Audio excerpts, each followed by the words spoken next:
Hi, to access developer mode on your Vivo V40, we would need to open settings first, and for that I'm gonna open my drawer first and here select the settings. So now you need to go in this last about phone tab, and after that select the software information.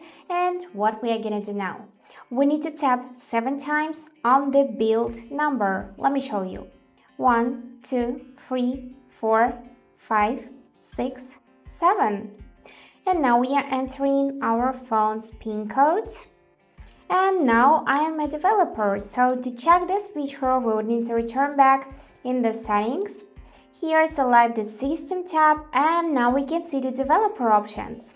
So simply tap it, and here you can adjust some of the settings, for example enabling or disabling wireless debugging, USB debugging, and also here you can enable automatic system updates. Just tap on the switcher to enable, and after that you can also exit those developer mode by tapping here to turn it off. And now when you will leave the page, it will disappear from the system tab. And that's it for today. Hope this video was helpful and thank you for watching.